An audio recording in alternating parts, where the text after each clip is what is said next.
of Council for Wednesday, January 11th, 2012 to order. I'll ask Council to consider the adoption of the agenda and the recommendation that the agenda for the Committee of the Whole meeting of January 11th, 2012 be adopted as circulated. Moved by Councillor Ashley, seconded by Councillor Kinney. Is there any discussion? Mr. Howie, have you got any additions? Thank you. If there's no discussion, I'll call for the question. Question's been called. Those in favor? Thank you. The agenda is adopted. The first presentation tonight with regards to 2012 Community Enhancement Grants is a presentation from the Community Arts Council. I'd ask the representative to come forward. Make yourself comfortable there at the desk. When you go to do your presentation, please press the grayish green button. And because we have a new council member here, I think it would help if you gave a little overview of what the Community Arts Council actually does in the community, the functions they provide and the role they perform. Good evening, and thank you very much for coming this evening.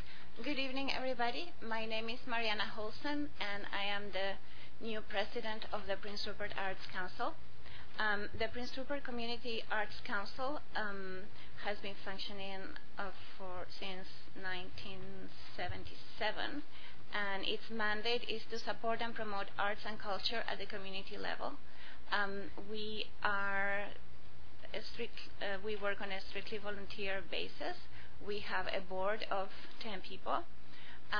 We don't have staff at all. Everything we do, the board members volunteer their time and effort.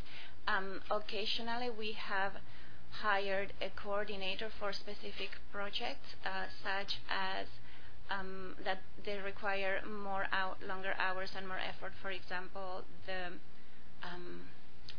the Cayenne Island Craft Fair in November.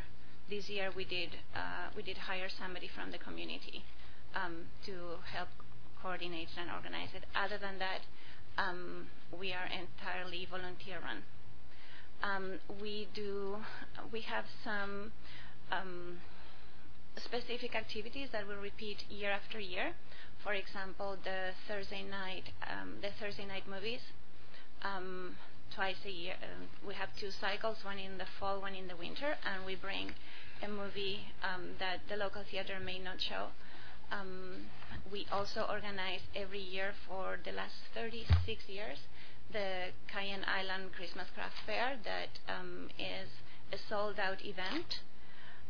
This year we had 82 different vendors and artists and craftsmen from Prince Rupert and the region, and we ran out of tables before. And it's always very well received, and it's an opportunity for local artists and craftsmen to showcase their wares and also to add to their income.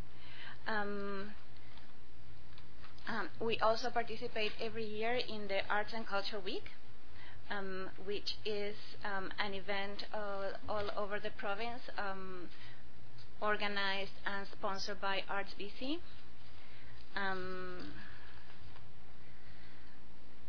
We also do specific projects now and then. For example, the art installation by the fence by Mariners Park, that was an Arts Council project. So is the Fraser Street mural, for example.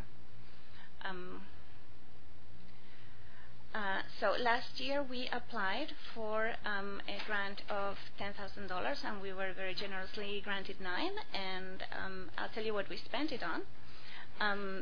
Most of it helps support activities from our member groups. We have individual members and also group members, and we were able to grant awards to our member groups. We distributed a total of $14,500 to 11 community groups. Most of the money stayed in the community, and it was spent in advertising, supplies, rent, venues. Some groups were able to offer summer employment to students as a job opportunity. The grant also helped with the Cayenne Island Craft Fair, with the Thursday night at the movies. All the proceeds from these activities somehow also benefit the community further. For example, proceeds from the film night, they go towards purchase of DVDs that then we donate to the library. The money from the craft fair benefits not just the 80 artists and crafters, but other community groups. For example, we pay rent to the Civic Center for the use of the space, and we hire some community groups, such as the school band, so that they will help with setting up and taking down. So our general mandate is to help coordinate the work and programs of arts and cultural groups on behalf of the City of Prince Rupert, to stimulate and encourage the development of cultural projects and activities, and to foster interest and pride in the cultural heritage of the community in and around Prince Rupert.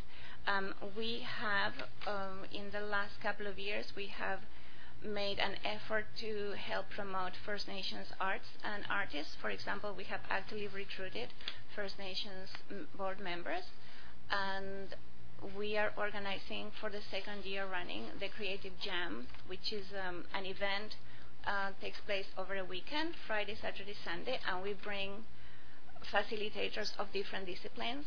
We offer this at a very, very good price for participants, and they have the opportunity to work for 2.5 days with a facilitator. And this year the disciplines are going to be writing, arts, music, and photography.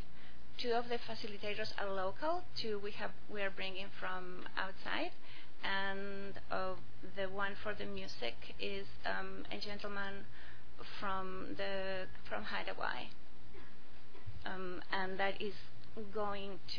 that's happening, I believe, towards the end of the basketball tournament. So we have applied again, and this grant will not just be the core support for arts and cultures groups in the city, but it will also be used to generate special and matching funds from the province of BC and BC Arts Council. And the funds will allow us to continue with our community member group assistance, scholarships, and community projects. The Arts Council also awards 3 or 4 grants over the year, depending on how many applicants we have, and they support post-secondary education for students that want to pursue a career in the arts. So this grant will directly support groups that apply for member group assistance, and it will also be used toward workshops and projects that are initiated by the Arts Council or collaborated with other groups and artists to fill voids. We feel that the Arts Council has a very positive impact on the lives of the citizens of Prince Rupert. We support existing and emerging arts organizations that appeal to a wide variety of the population. The groups we fund, for example, we fund the North Coast Ceremonial Dancers, the theater group, the Easel Whistles, which is the painters. We strive also to create capacity, not just give money around. We have supported some emerging groups, for example, the Salmon Berry Trading Company on their beginning, to develop financial and administrative skills. We also, as I mentioned, we award post-secondary education grants to local youth, and we support initiatives that will appeal to local youth and that will engage them in positive ways through workshops, band concerts, and all kinds of recreational and artistic endeavors. And we hope that you will grant our request, and thank you for your consideration. Do you have any questions? Thank you very much for your presentation. Okay. Council members, do you have any questions? Councillor Kinney. Thank you, Your Worship. When you put on these various events and things, do you make money off of these too, like when you have band and stuff and concerts? Where does that money go? for example, the movie cycle does not necessarily bring a profit. If we do make a profit, in the past we have made donations to the Library of Movies. The Cayenne Christmas Arts Fair last year, it did make a profit, and the profit just, it will go into maybe our grant fund. This year we're still doing the numbers because we did have to pay a coordinator to organize it.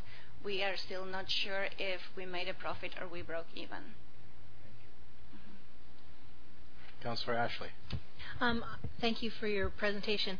I had a couple of questions. The first one, you mentioned matching funds, and I was just wondering, how exactly do those matching funds work that you use our money to then leverage?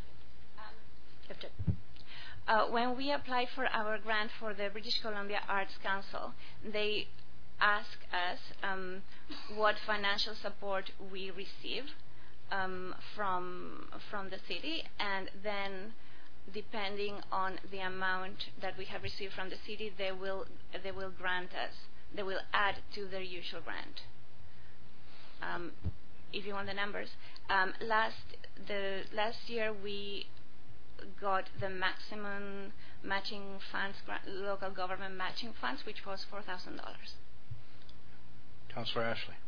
And the other question that I had, when I was going through the application, I noticed who you had gotten grants and sources of funding from last year in addition to the city, and also who you were applying to this year.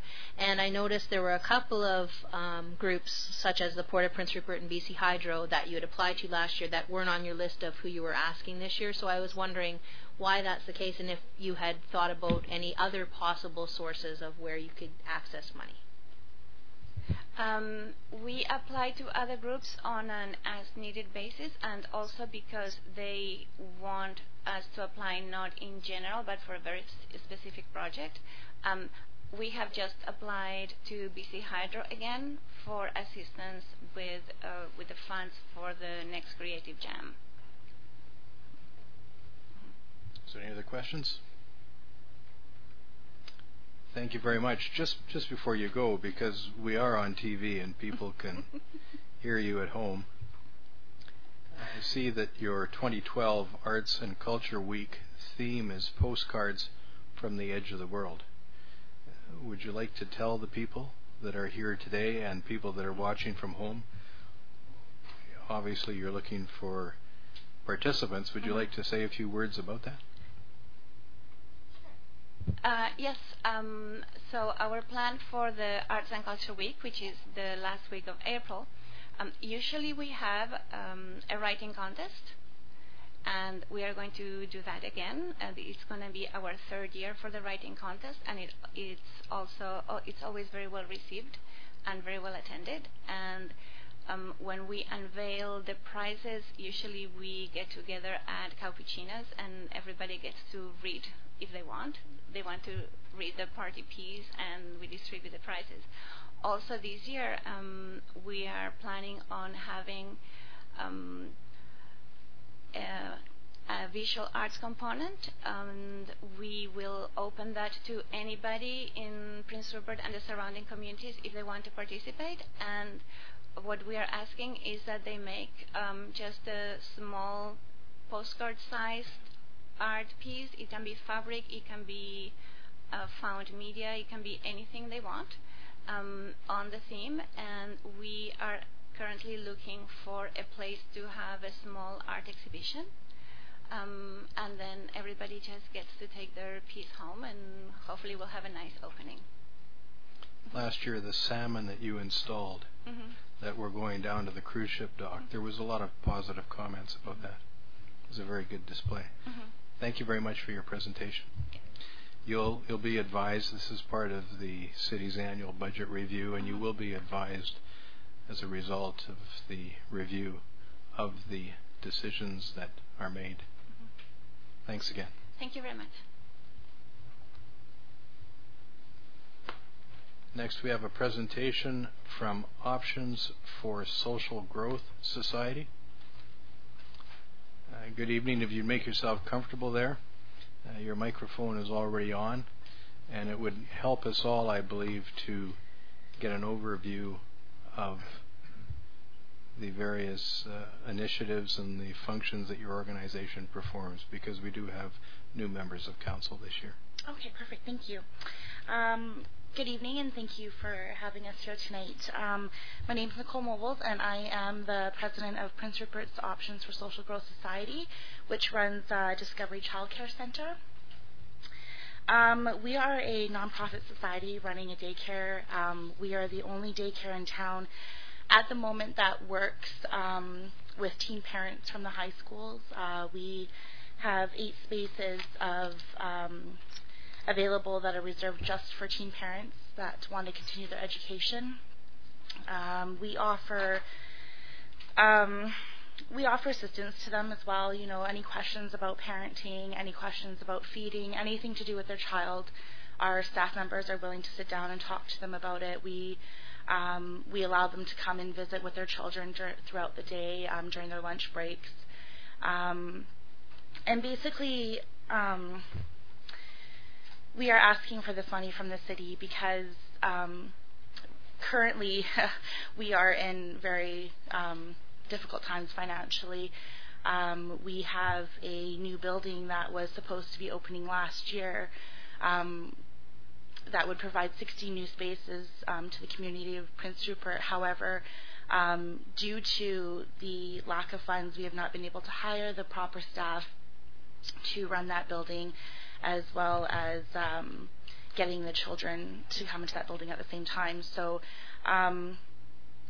we just really need a little bit of help. We do a lot of fundraising, which is basically where we get our money from to buy art supplies, to buy new equipment for the center.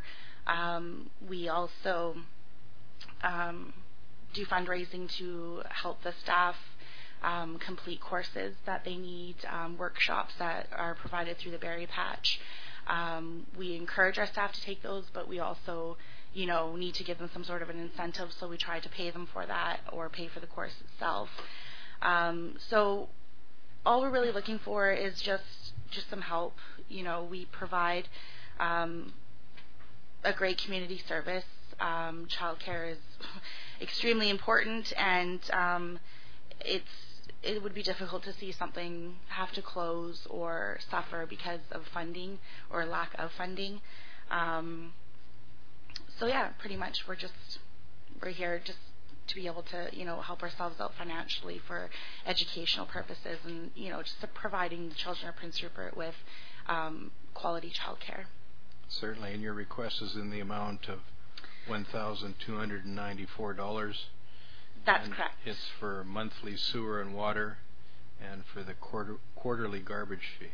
That's correct. Yes. Thank you. Are there any questions from members of council?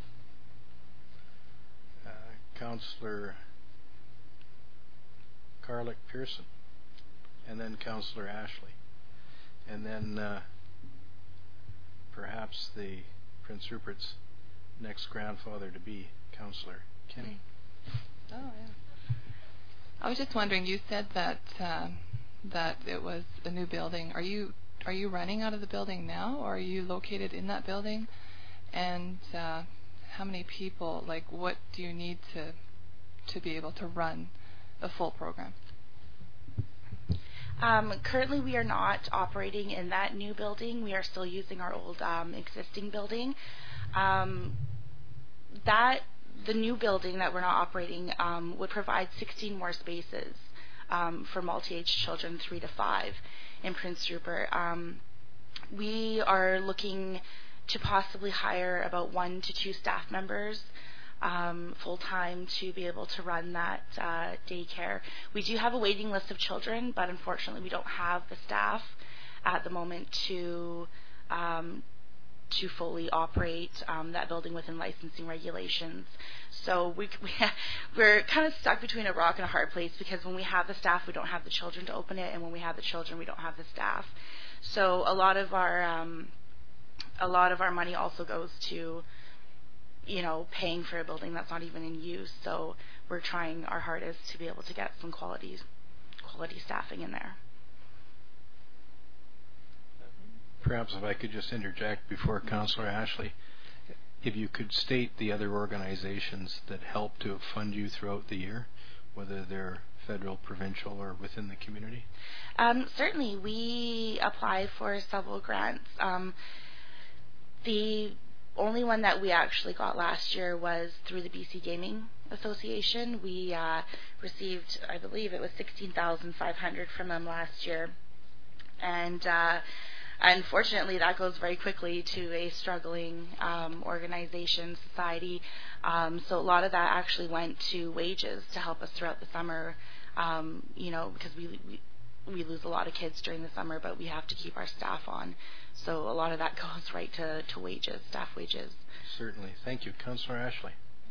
Well, that was similar to what I was going to ask, but I'm wondering, have you applied to any other organizations in town, or when you're looking for grants, if you've been applying for grants, have you received any help in terms of identifying what grants might be available to you? Unfortunately, I'm fairly new to this board myself, but whenever we, our bookkeeper actually is very good at researching different grants available in our community and outside our community for our line of work. And unfortunately, all we've been able to get is the BC Bingo Gaming Association, and but we're always hitting the pavement to try to find different people to help us. If it's through fundraising, we ask for donations from local businesses. Please go ahead, Councillor Ashley. And you were mentioning that you try and help a lot of the teen parents, and I'm wondering if you guys had a chance to even approach the school board to see if there was some partnership opportunities perhaps there. With the, being one high school now, there may be some opportunities to perhaps work with the school board. So it's just something to think about.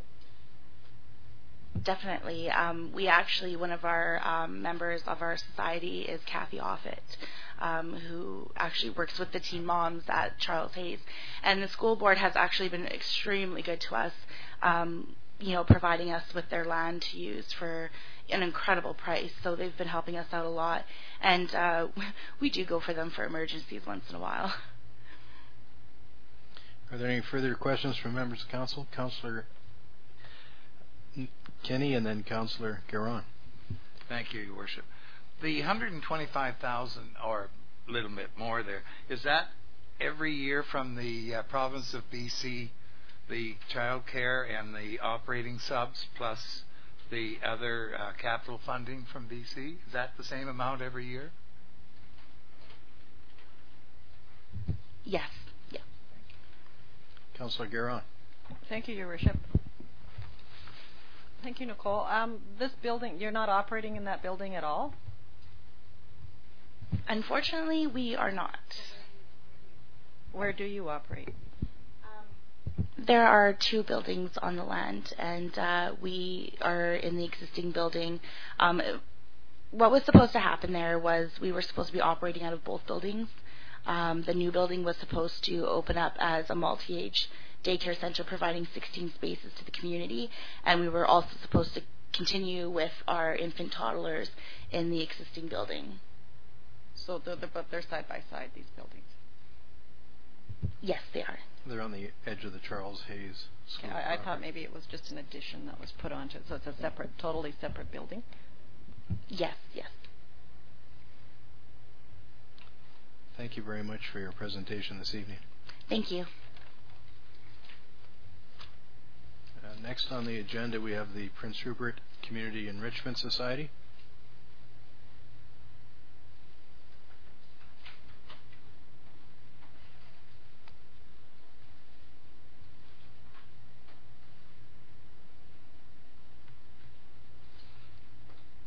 Good evening. Please make yourselves comfortable in the chairs there. If you both are going to speak, you might want to.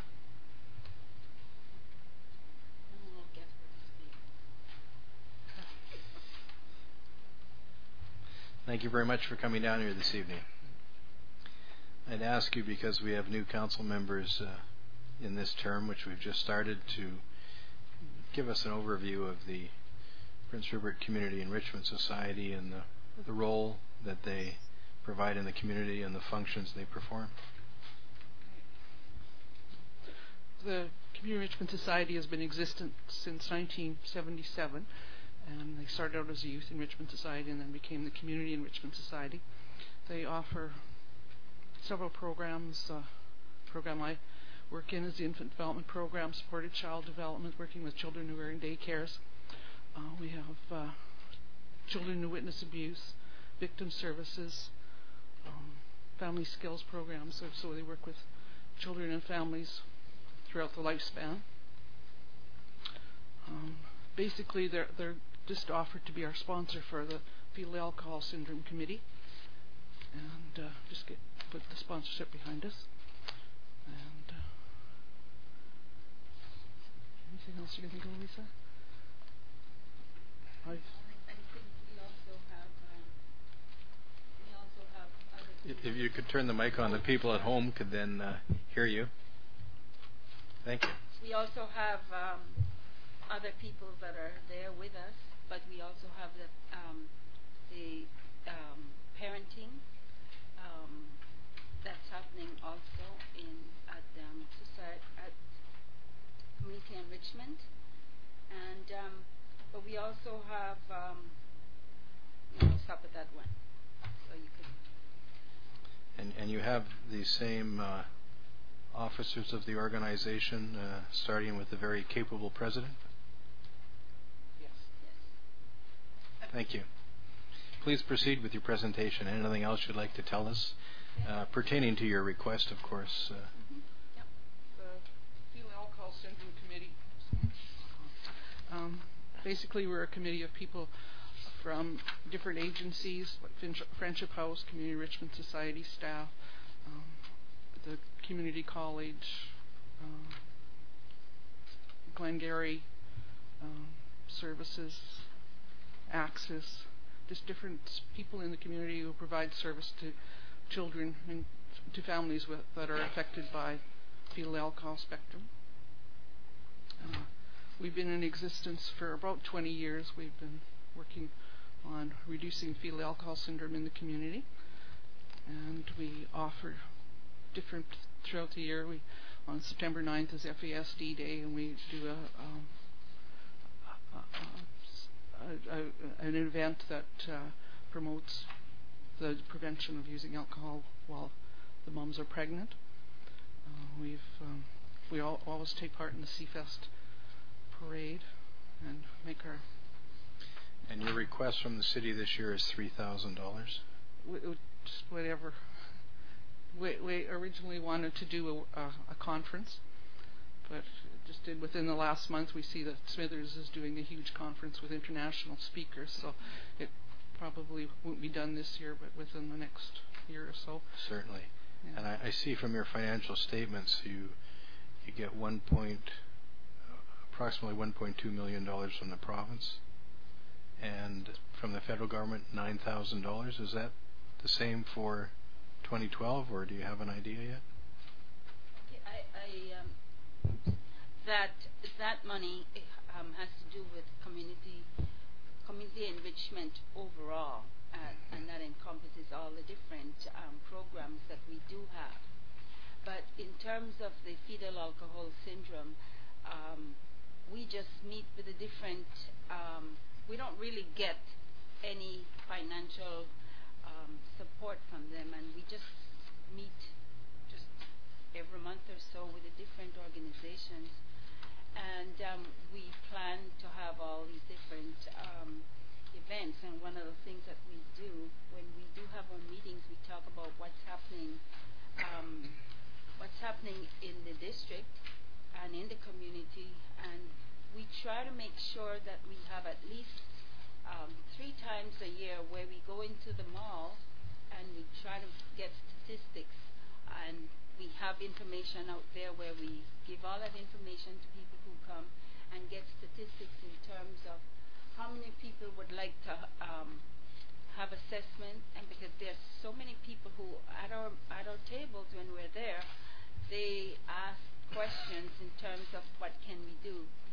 So what we do is to bring awareness to these people who, even though they have all these services in the schools, that there are times when there are people who might not really want to go there. And I could give you examples that there are times when there are some parents who are very embarrassed about this, and we try to explain to them that this is not something you're supposed to be embarrassed about. It happens to a lot of people. But what we try to do is to make sure that we bring that awareness, and then we get our statistics, and we have that on a yearly basis so that we can present that to make sure that we know what's really happening in Prince Rupert. And then every year we do the challenge for the community members. We take a pledge to be alcohol-free for 9 months. And in the past, we had a mayor, an MLA, and many influential community members who, signed that pledge to do it for. I did it a few years ago. 9 months is to actually salute the pregnant woman who we are supporting, and to help them understand the commitment that we're asking them to make of not drinking during pregnancy. And the people who sign the pledge wear that pink and blue bracelet that we do have to buy with the 90 baby your worship inscribed on it. And it's really it's really something that we do. If you wear it, you're very aware, and you definitely abstain. So at present, there are about 36 children with an official diagnosis of FASD in the school system.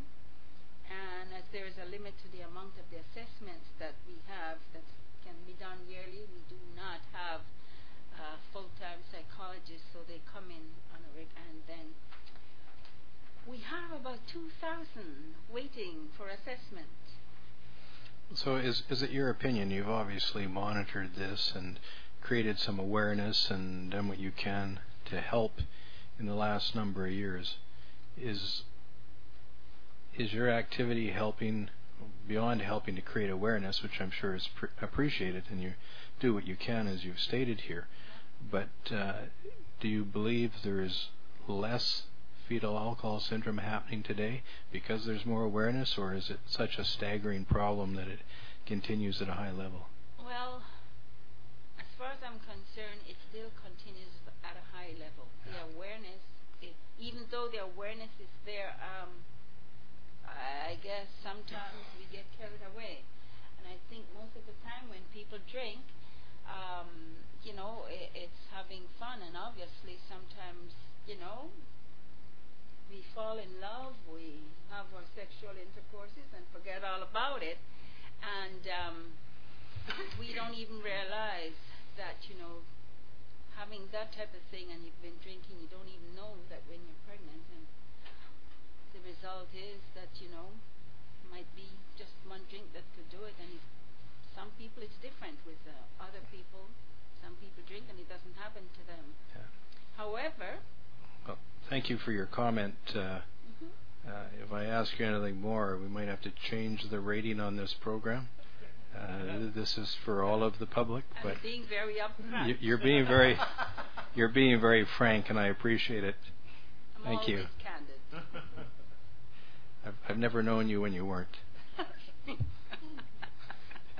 Please go ahead if there's something else you wish to add. Here.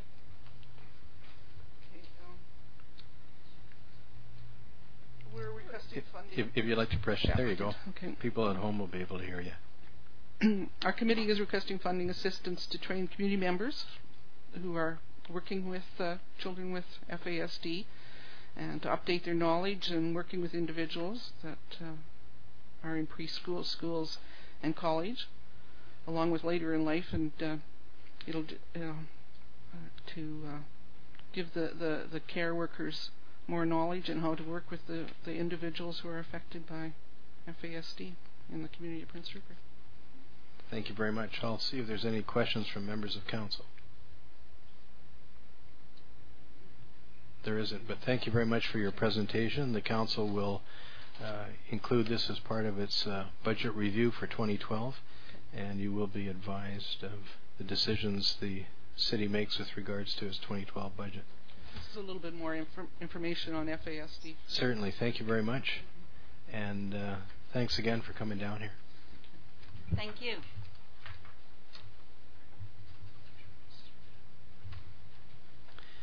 Next, there's a presentation from the Prince Rupert Community Halloween Fest.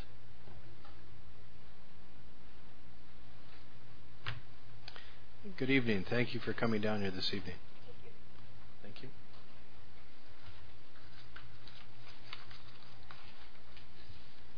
I have some copies as well. Certainly. If you'd like us to receive them. Can I just hand them up? Certainly, if you would. Thank you very much.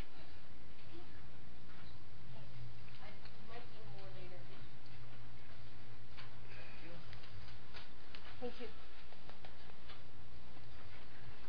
Thank you.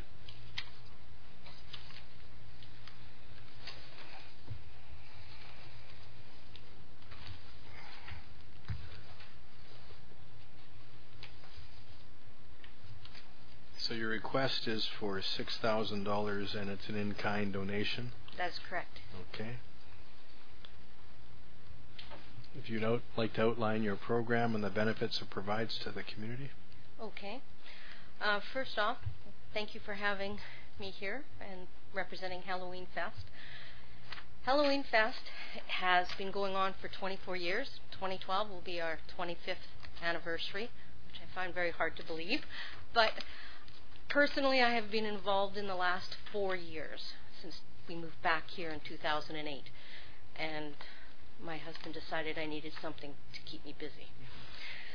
So, first off, what I'll do is I'll just read a little bit and then I'll quickly go through it's just a very short slide presentation. Certainly, please do.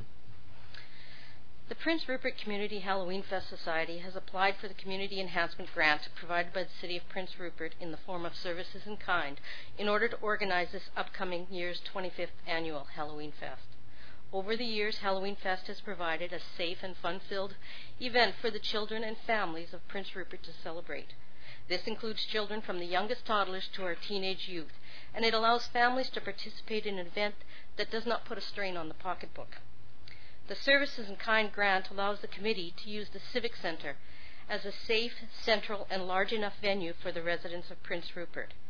In addition to the venue, the grant has in the past allowed the continued support of BC Transit to aid residents who do not have access to transportation to attend the event via the bus service. Unlike in 2010, when Halloween Fest was held on a Sunday when there is no bus service, 2012 will celebrate the event during the week, as bus service is scheduled, but we would still appreciate assistance of increased service and no charge for costume trick-or-treaters.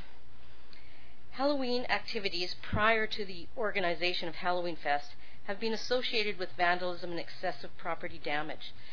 Since the inception of Halloween Fest, it has been reported that Halloween-related damages both to private and public property have been reduced. The uniqueness of our event is that it is actually held on the day of Halloween. The Prince Rupert RCMP have provided us with statistics for the years of 2008, 2009, 2010, and last year, 2011. In 2008, which was a Friday night, they had basically 22 calls for service.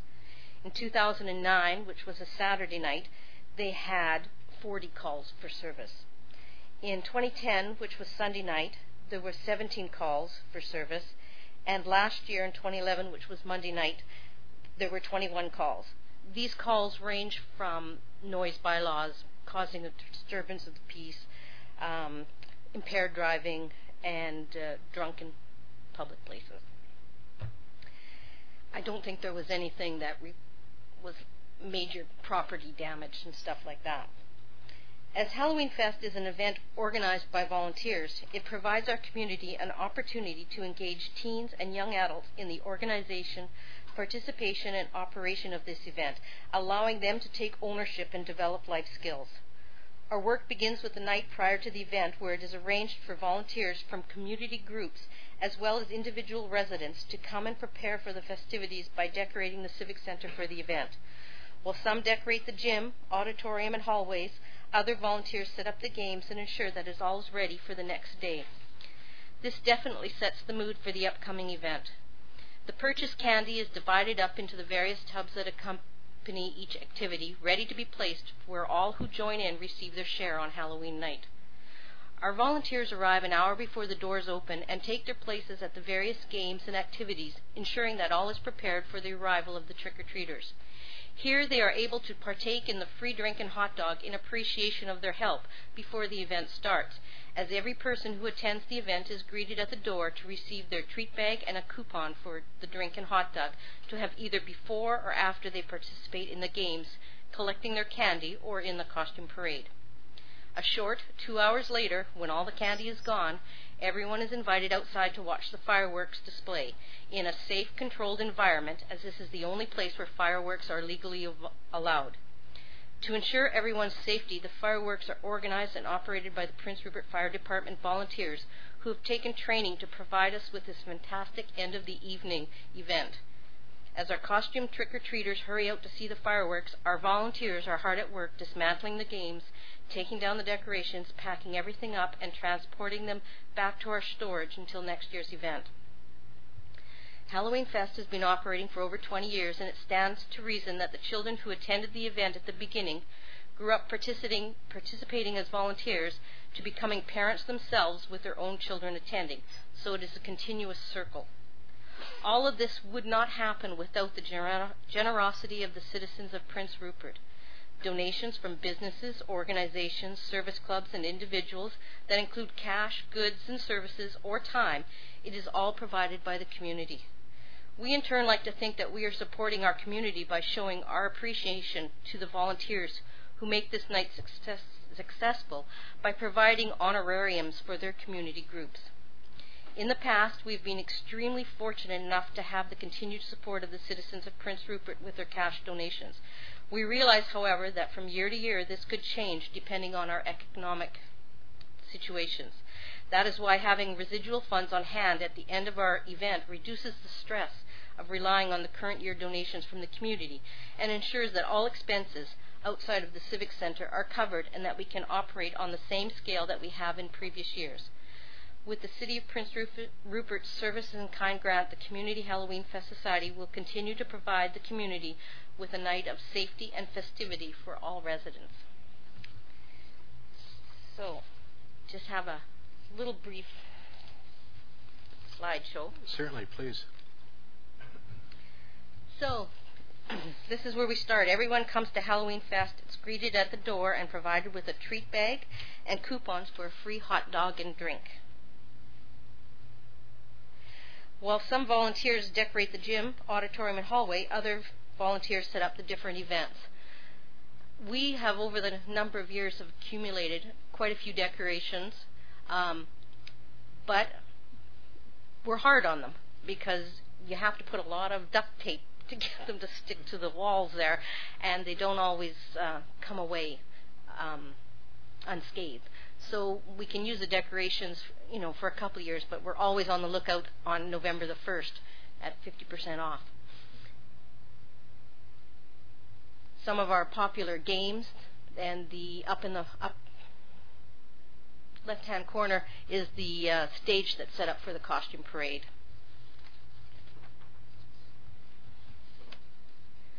And it goes into the auditorium, and we have a main section in the auditorium too that's just set up with tables that when parents need a break, they can just sit there with their children and just kind of like relax.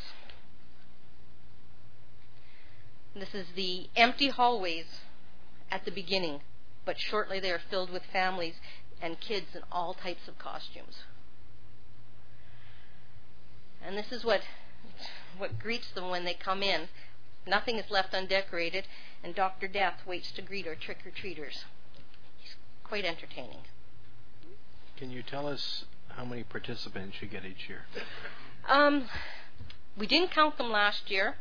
In 2010, we had nearly 2,000. So here they come, and a lot of it, the weather depends upon what the lineups are going to be like. In 2011, it was quite mild when it started, so our crowd didn't really start until about 6:45 when the inclement weather started. But in 2010, the whole day was really quite wet and windy, and we had a lineup that went from the front doors there across where the bridge is into the parking lot waiting to get in. These are some of the games: pumpkin golf, pumpkin ring toss, pumpkin shapes, just a few of our themed games. We have the eyeball toss, pumpkin ring toss, donut dangle, and kids shoot at goalie basketball. Some of the early participants go to the photo booth right away. They seem to like having their picture taken, and then at the end of the evening they can go and pick it up, and then they can have a memento. And then the mummy wrap is a very popular event. The Rampage hockey team, the players always have a lot of little ones that want to take them on, and pumpkin bowling is quite the smash as well. Even though mostly everybody is in costume, it doesn't, kids can't resist having their face painted, and a lot of people like to try out the fish tank. Then we have our costume parade that pretty much starts right around 6:15 and goes until at least 7:45 by the time we get through all the participants, with our biggest age group being the 4 to 8 age. Surprisingly, we get a lot of family groups.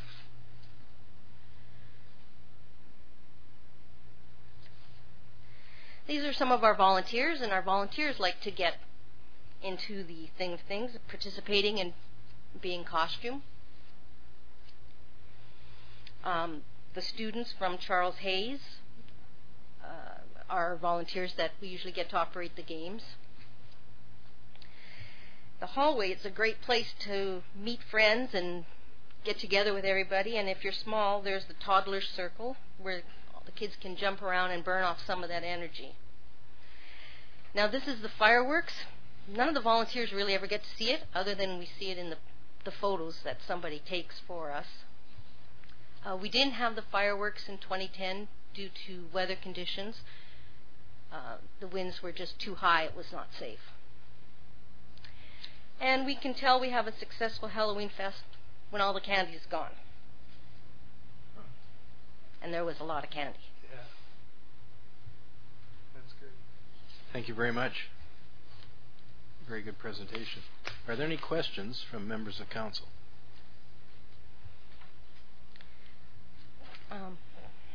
Is there something else you'd like to add? Yeah, the only other thing I wanted to say was I've only got for the last 4 years that I've been here, but our services in kind grant has varied from 2008 when we received $4,400 in 2009, $3,300 in 2010, and then the full amount last year. The costs for the Civic Center at the time, which includes the Aquatic Center as well, because we work in partnership with the pool, and they have a afternoon swim for the youngsters and then a teen swim, which we really encourage because it starts around 8:30 after the fireworks and after we've finished our event, to try and keep the teens contained and giving something to do. In 2011, our total cost at the rec center was about $5,000. So our grant at $6,000 put us still under $983.11. But I never see what any charges come for the BC Transit. I don't know what happens there. In 2010, we had a cost of $4,400. Our service in kind grant was $3,300, so we had that shortfall of nearly $1,139, which we paid.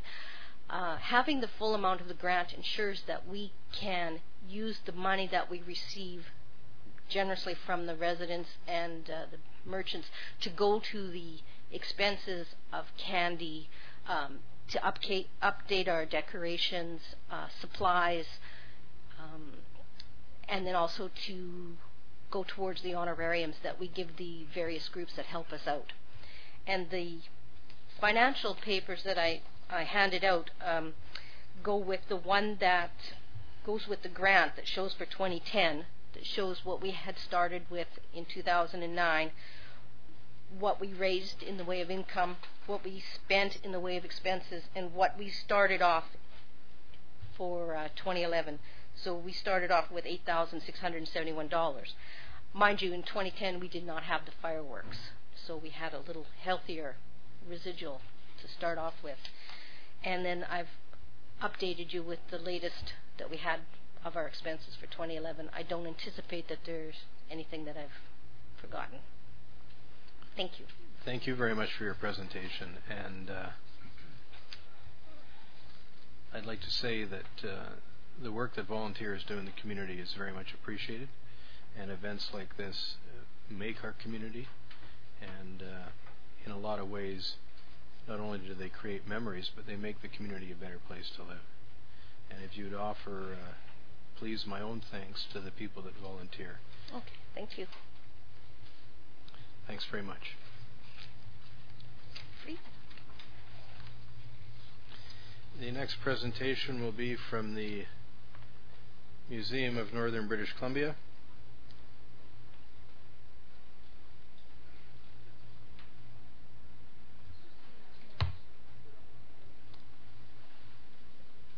Mrs. Marsden, would you like to come in, please?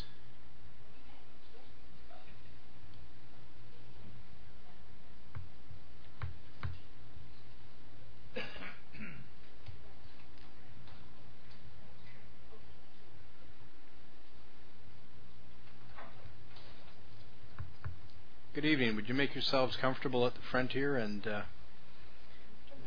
the mic's already on for your presentation. The meetings are televised, so people at home can certainly get an understanding of the groups that are funded by their tax dollars.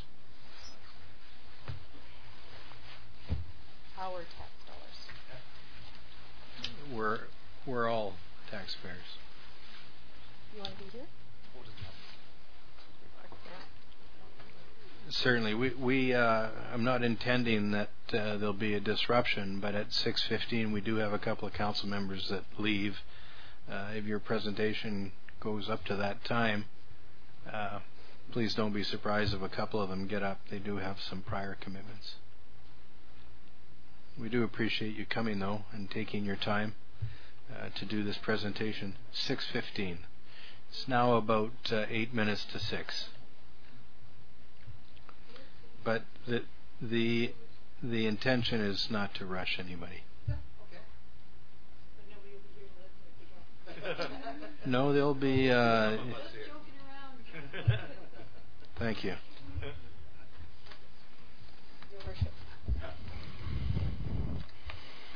Okay, well, thank you for inviting us again to present on the Museum of Northern British Columbia Community Grant for Operating and the Visitor Center Fee for Service Grant for 2012. We have a few things in addition to give out, but first I'll just introduce the people who have come along with Susan and I, who are members of the board. Doug Moore should be here shortly, who is the president of the board of directors. Heather McLean to my far right, who is the vice president of the board of directors. And David Archer to my left, who is on the board of directors as well.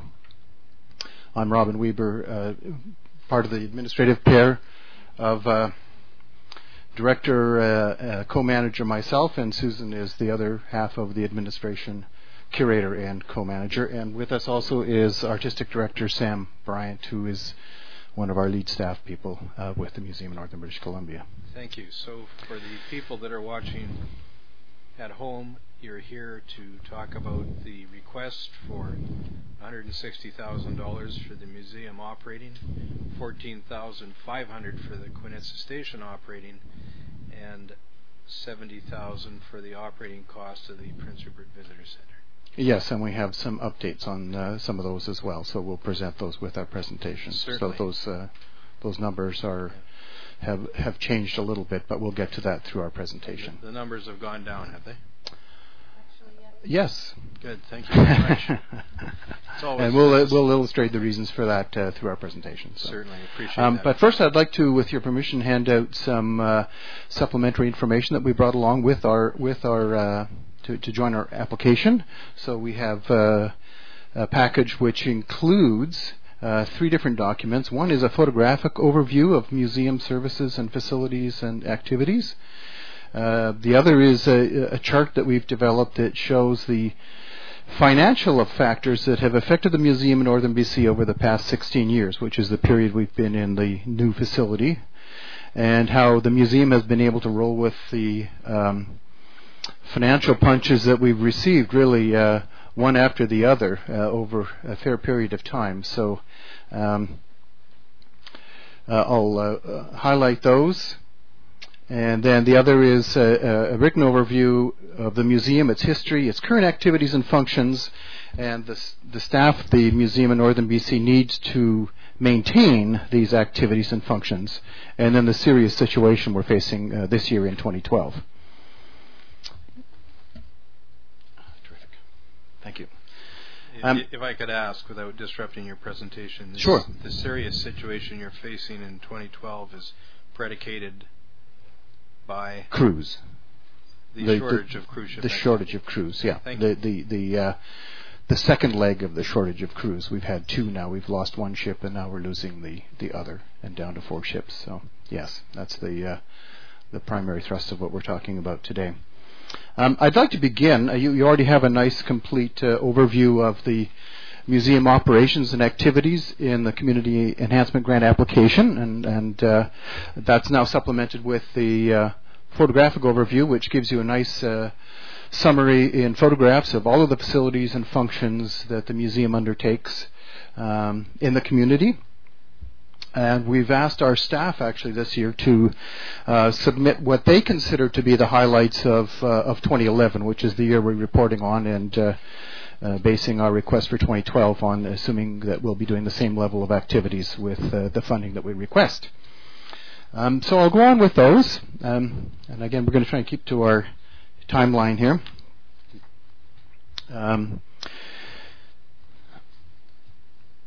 So the highlights that the staff have highlighted to us as the things that they think were among the most important accomplishments for 2011 include our ongoing community partnerships. Those include partnerships with Tourism Prince Rupert, the Prince Rupert Port Authority, particularly with the Cruise Initiative, local community organizations like the Prince Rupert Camera Club. For 2011, we had our best ever turnout for an opening of their exhibit last year in December. School District 52. And in 2011, a special Remembrance Day gathering, partnership with the Royal Canadian Legion, bringing veterans and youth and the community together with an exhibit that the museum put together commemorating World War II. And other community groups, cultural groups in the community, l'Association de Francophones et Francophonie, with the museum, hosted a multicultural event in the beautiful museum ceremonial room. And another is we're working with Ridley Terminals, who has embarked on a program to commission Northwest Coast artists to produce work to donate to charities. They've asked us to participate with them in exhibiting these works to the public in advance of these going to the charities that they decide they will be given to. Another highlight is the ongoing role in the community of the Guy-Samuel-Gilgolf dancers, and Sam is the artistic director of the dancers. And this year the dancers opened the Friendship House youth gathering of more than 2,000 youth in Prince Rupert, Aboriginal Day, and they also highlight the good feeling that they get when they sing and dance and perform and entertain and educate visitors who arrive to Prince Rupert. Other highlights include the tours, such as the drumming tour for local and visiting school groups, and the word is out now, they're coming from further away. The First Nations art tour of the museum, and special FAM tours for groups like Tourism BC, who are exploring the area to be able to tell other people about it. Roots to Learning, which is Canada's version of Elder Hostel, is a regular occurrence now at the museum, and a number of college and university tour groups. Another is the extended opportunity to meet and help visitors, since the museum has taken over the operation of the visitor center in the museum space. Another is the ongoing success of the Bella Artes family program, especially this year's Valentine's Day Bella Artes, which was very well received and well attended. A highlight is we've had a 40% increase in students participating in museum programs in 2011 over the previous year as a result of our new direct email burst initiative. So we're getting to more people through communicating. That will be enhanced when we complete our new website, which is under construction now, and we'll have more social media methods of contacting the public and getting the information out about events at the museum. Our ongoing support of local businesses is another highlight, because we have a policy of buying local. As much as possible, we buy local in the community of Prince Rupert. The positive comments we receive concerning our in-house trained students in the visitor center, and those are comments we get from visitors telling us how good our staff are in the comment books in the museum lobby. The continued success of the Heritage Bus Tour, which, if you're not familiar, was something we were asked to do in addition to the other programs we were already providing through the Cruise Initiative. With the departure of a bus company from Prince Rupert, the museum took on an additional program, Heritage Bus Tours for cruise passengers. 2011 was the second year of that. It was developed by museum staff from the museum's research files and archival photographs. Another highlight is that the fact that the museum is still vital in developing new programs and functions. For example, the upcoming new website, which I already foreshadowed, in spite of a difficult and ongoing financial climate. And last but certainly not least, because this is really just an encapsulation of the huge range of things that we do in the community through all of our facilities and programs that are both in the written application and in the photographic overview, but the comments that we receive from people that do acknowledge and tell us what a job we're doing with all of these programs. For example, it was nice to come home and see the museum. It is looking beautiful, and there are some nice new additions. Good work. This is someone who's a former Rupertite living in Victoria, BC. The cultural performance was the best I have seen so far in Alaska or BC from California. Very, very good. The rest of the information centers could learn something from these guys. The organization of material, the integration of historical and contemporary art, and most of all the text, the writing, makes this one of the most satisfying museums I've ever seen. A comment from someone in Tacoma, Washington. And another comment, we were so impressed with the museum, a stunning building packed with fascinating artifacts, very well presented, from a visitor from Stratford-on-Avon in the UK. Okay, so I would now like to refer you to the chart that was handed out along with the photographic overview. There's a two-sided chart that talks about the museum and the financial hurdles, the financial punches it's had to respond to on a regular basis since moving into that new facility in 1996. And certainly one of the highlights was getting the Canada BC Infrastructure Grant of nearly $1.9 million to move in 1997, and a further raising of $200,000 to complete the exhibits. The city participated by leasing the space in the museum, and that contributed with having the visitor center in that space to a period of relative financial stability for several years. The museum was then called upon by the port, and with the city looking that way as well, to participate in the Cruise Initiative. So through 2002 and 2003, you'll see there's an extensive period of the museum building staff and infrastructure, programs, buildings, facilities, raising $750,000 without any local matching money to participate in Cruise and build the museum and its programs and facilities as an anchor attraction, not just for cruise but for tourism in general. of course, we all know that there was some factors that affected the community severely, and that the museum was affected by that as well. And in over a 2-year period from 2004 to 2005, the city cut museum operating grants by $78,000 over a 2-year period. Now that, fortunately for the museum, was at a time when the cruise ship business was ramping up. We were receiving more revenues, but not enough in 2005 to prevent the museum from its first ever substantial deficit, which got up to $30,000. Now, that has been the financial punch we've been trying to avoid ever since, is how to offset the budget decrease that we have with other sources of revenue, one of them being cruise. So, for example, in 2010 we lost the first 2009 we lost the first cruise ship. We partnered with North Pacific to operate North Pacific Cannery's summer programs. In 2010 we lost the second cruise ship, and we also were at risk of losing some of the museum grant, which is the period where we took on the visitor center, saving the city its rental fees at the Atlan Terminal, and also helping us out in a sense with some of our staff being able to work in the visitor center and saving us basically the cost of the one cruise ship departing. But now we're really at the serious stage where we get to the end of 2012. We've now had in 2011 our gaming grants cut by 50% by government. They've just announced as of noon today they've entrenched a $21 million cut across the province to gaming for the next 3 years, so we won't see any increase in that likely for the next 3 years. And in 2012, excuse me, there was something on the news today that they put back $15 million. The original was 156. Mm-hmm. They took out a big chunk, and they've made it sound like they're increasing it by adding $15 million in. That's still $21 million short of where it was in 2008. Okay, and the hardest hit sector is arts and culture.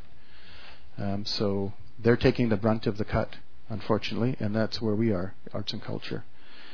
So it's been difficult in that way. And now in 2012, then the serious situation I alluded to, which is now the museum loses the other $40,000 in revenue that it's been getting from cruise. And we, as it was, had a 30% drop in cruise revenues from 2010 to 2011 as a result of some redirection of traffic by the port and a change in Norwegian Cruise Line's promotion of and marketing of programs. So that's brought us to this sort of serious situation now where we aren't able to roll with the punches without some additional financial assistance.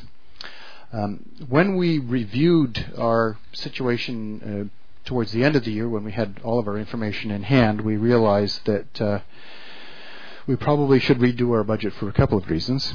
And number one is that we felt that since the latest missing portion of our revenues are revenues that are going to be lost from cruise in 2012, then it would be reasonable to expect that our long and large and continuous partnership with the port might be the logical place to go for that $40,000.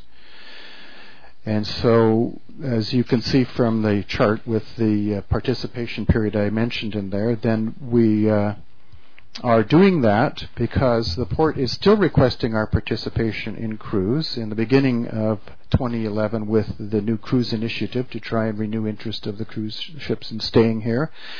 At the end of 2011, this past year, in planning for the 4 ships, the only 4 ships that are coming in 2012. And then again, we're working with the port to in an extensive review of revisions to the approach to cruise in 2013 and beyond.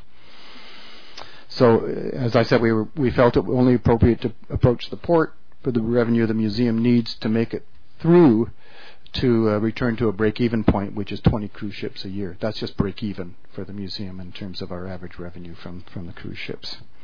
And number two, instead of the $43,000 in our original budget that we were asking for in addition increase over the 117 that we were getting, which is the 160 figure that's in the budget. The museum then is asking for $23,000 over what we asked last year to cover visitor center expenses that we were not initially told we would have to cover at the time we took over visitor center operations, or which we thought we could cover with the additional cruise ship revenues. But as I mentioned, from 2010 to 2011, we had a 30% drop in cruise revenues. So we were unable to cover those extra expenses. For example, the additional hours that the museum was requested to open by City Council for the summer, we were unable to cover. The 2 years of visitor center counselors on BC Ferries, we were not told about in the beginning. We've been unable to cover with additional cruise ship revenues, and that has accumulated to a total of $23,000. So we're essentially asking for a one-time $23,000 increase in 2012 because that's affected the museum, because the museum is covering that right now. And I'll pass out the revised budgets, which are I'll just take a moment to do that.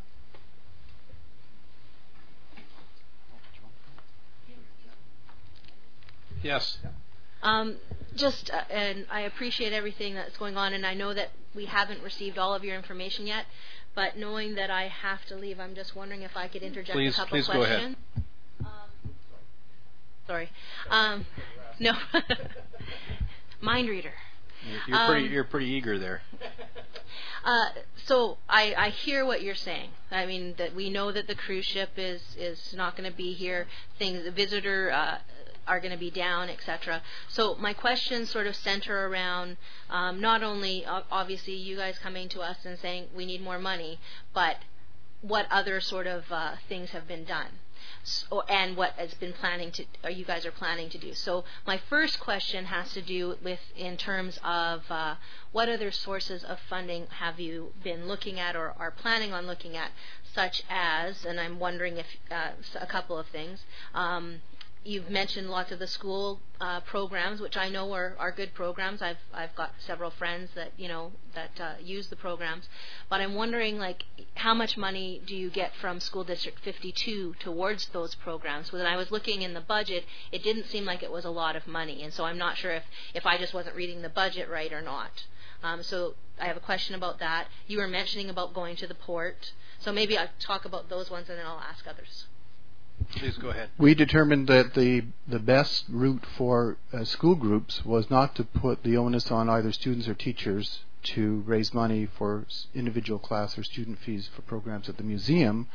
So we asked the school district to contribute roughly on the basis of about $200 or $250 per school, which I know is a changing number now because the schools have declined, but it's been about just under $2,800 that the district has been providing.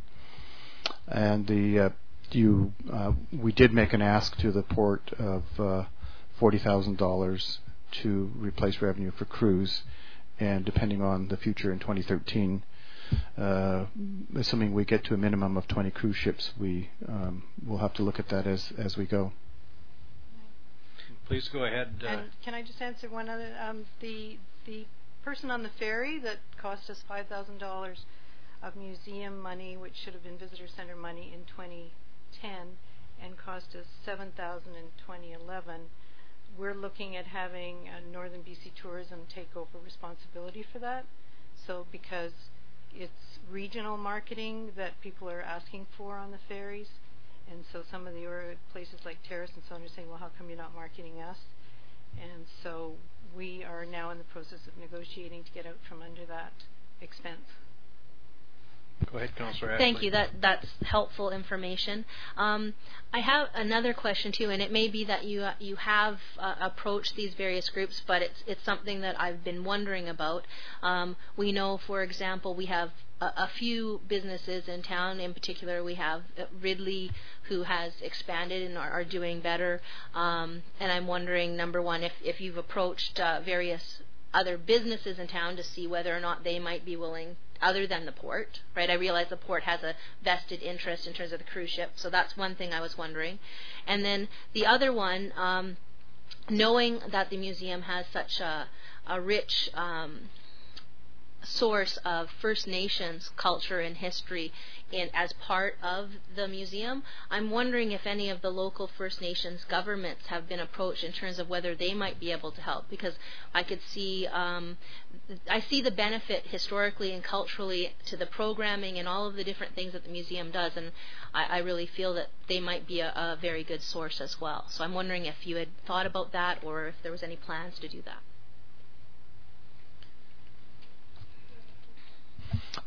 We have approached some corporate sponsors. They tend to want to contribute to things as opposed to operating, and some of them have. In 2011, we did get about $7,000 or $8,000 locally in donations towards collections for the museum, which has essentially offset our need to spend the money on collections. So that's one area that we have, and we have others, shall we say, in the fire, ready to send out as well. So we have started on an ongoing basis to do that with corporate. Councillor Ashley, do you have any other questions? As for First Nations, we've always felt that the museum is a cross-cultural institution. It's a civic institution. It's a Prince Rupert institution. At least 50% of the residents of Prince Rupert are First Nations, and that therefore it's appropriate for the city to fund it. Councillor Ashley, please go ahead. I totally understand what you're saying, and I'm not saying that it's not appropriate for the city to fund it, and obviously we do fund it to a great extent.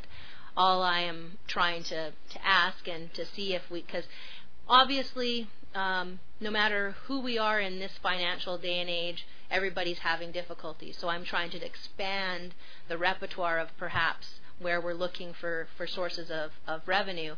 And I feel that a lot of the local First Nations groups are actually quite generous and might be willing to support the museum. And it's just something that I thought I would throw out there. Well, certainly we've partnered with various communities and projects, and in that case they have contributed. We can look at that. I think when you're entering into some kind of a funding arrangement of the significant amounts that we need with a community that's not part of the community that you're in, you need to have something that makes it to their benefit.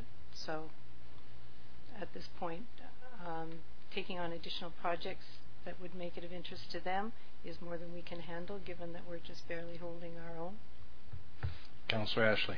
Just the last comment I'll make before I have to leave, and I understand that. I guess from my perspective, the way I'm looking at it is I don't, even though they may be separate local governments, I guess I don't feel that they are separate from our community, because members of those various communities live in Prince Rupert and their roots are in those communities, and I think that the benefits to them is the cultural and historical significance of the displays and the programs that the museum already puts on.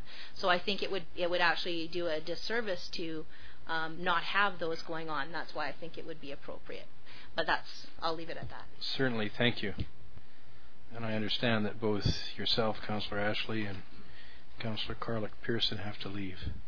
Please proceed with your presentation. Your Worship? Yes. You won't have a quorum, so I suggest you adjourn the Committee of the Whole meeting and just meet informally. This is being televised, so there aren't any decisions to be made, and the remainder of Council could hear the delegations. Certainly, thank you. Motion to adjourn? Yes? So will this still be streamed so that we can still watch it? I'll ask for a motion to adjourn, moved by Councillor Kinney, seconded by Councillor Ashley. Is there any discussion? Question has been called. Those in favour?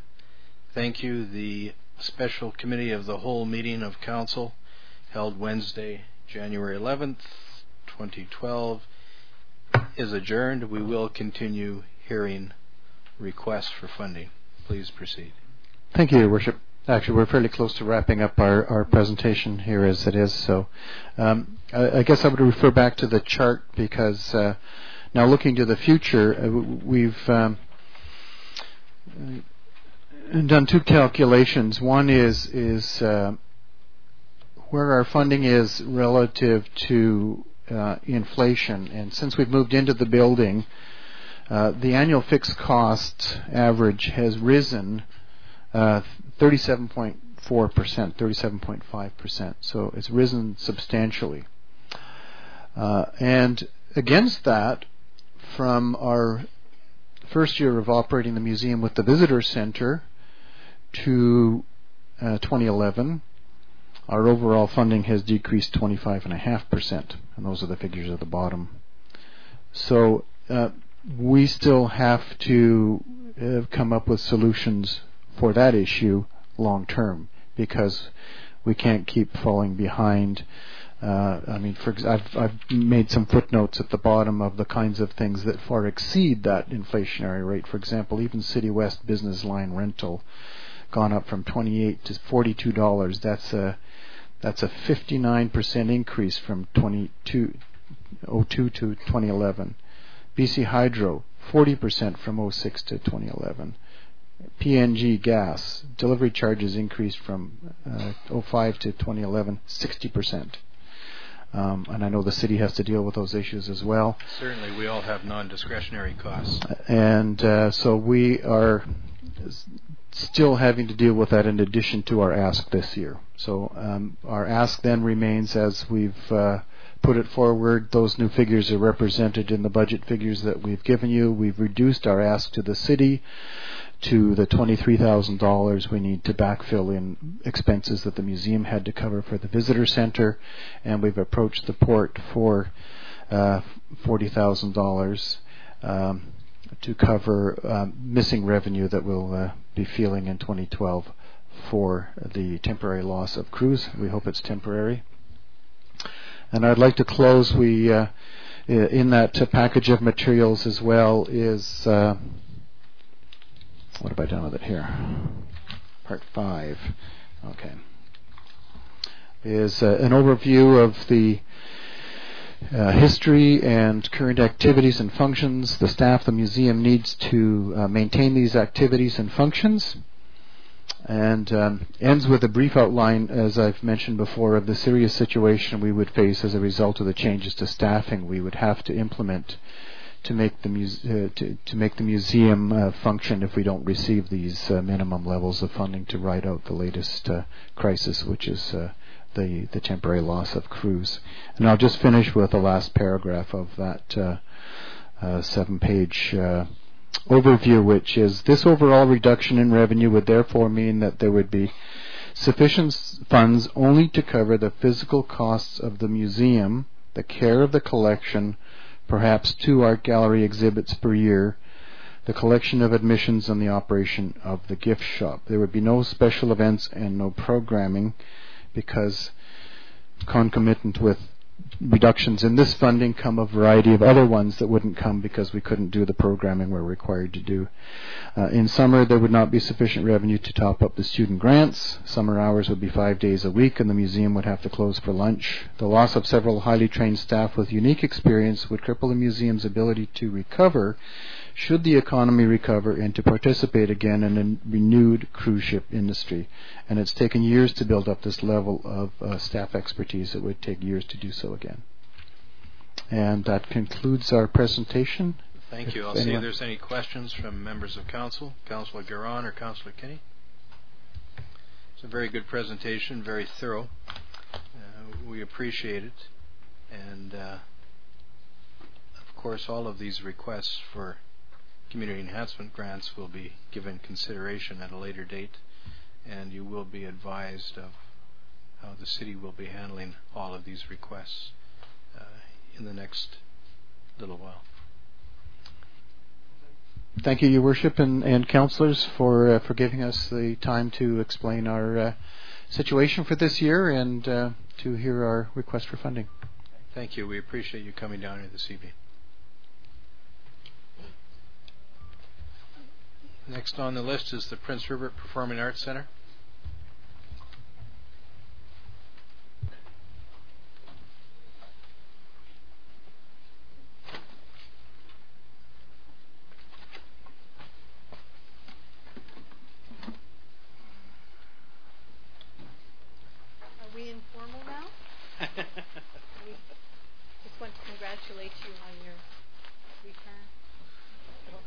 Oh.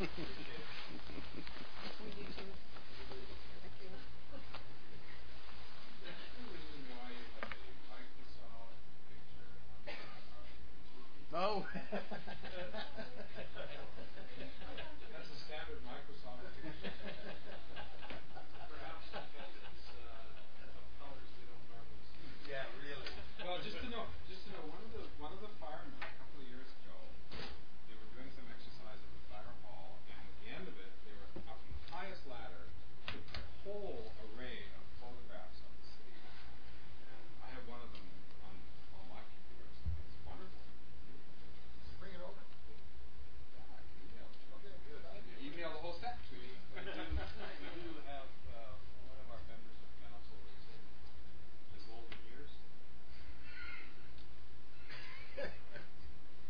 Thank you, John. Good evening. Thank you for appearing tonight before the council. The meetings are televised, which is why we're asking you to use the microphones. And if you'd like to start out and just give a brief overview of the entity that you're asking for funds for. Of course, it's the Leicester Centre of the Arts, and give an overview of the various events and functions that you look after in a year and that your requests are based on. Okay, thank you. I am Crystal Lorette, the General Manager for the Leicester Centre of the Arts. And right beside me is Karen Basso. She's the Chair of the Society, and Joanne Finley is the Vice Chair. These two ladies have served 6 consecutive years in their positions, and it is their final term, ending at the end of February. So I'd like to thank them for their continued service. Thank you, ladies. Certainly. And on behalf of Prince Rupert City Council, thank you also for volunteering. A lot of what we get done in the community, a lot of what provides value to our community is based on the fact that we have volunteers that support various functions, various services, and various events. So thank you very much. Please proceed. Okay, so tonight we are speaking on behalf of the grant request for $110,000. And I'm borrowing Karen's glasses, so I might have a little bit of problem. I forgot mine. So I do have some things to hand out. Downloaded that yet? Certainly. Oh, these are readers. They're going to work. I'll make it work. Okay. So I'm going to start with some statistics on the Leicester Centre usage for last year, 2011. So the community events bookings were 201. And our total days usage was 318. So this is 63% of our total days usage. School District 52 had 97, which equals about 31%. And touring groups, we had 20, is about 6%. So we continue to be used well by the community, which equals about 94% of our usage. We have a base of 135 volunteers that we refer to as our theatre angels that help out for front of house and backstage duties. We really could not put on any of the events that we do in our capacity without these people. And so I just want to break that down a little bit and say we had 168 events that required volunteers, and on average we need about 10 per event. And so their shifts are about 5 hours, which equals about 8,400 volunteer hours needed last year. And a lot of these 135 volunteers have been with the theatre since its inception in 1987. So I'm very proud of that, proud of our program that we have in keeping our volunteers active. This does not include community musicals, which we have every other year, and they generate the following, which we do have a community musical coming up this year, Fiddler on the Roof, and hopefully we'll have a few staff at City Hall in the chorus. So we need 85 cast, orchestra, and crew, and basically it's about 9-hour commitment for 20 weeks, which equals 15,000 volunteer hours for a community musical. And we had 50 people come out for auditions, and we cast just about every single one of them, except for one who was underage. So, but I'm gonna put that little one to use. And the age requirement is? Well, the age requirement for this musical was probably about 12. So the age range is 12 to 76. Good. I'm glad you said that, because there's people in the community that are watching this that are interested. And we you still may need get some men. Additional support. We do. We still need men for the chorus. So give me a call. We saw 46,000 patrons come through the doors in 2011. This is down slightly from the last year, due to the fact that we had all of the wonderful centennial celebrations and community musical The Dream Lives On, which we ran in March and remounted in May for the homecoming. So we had lots of extra people in town for that.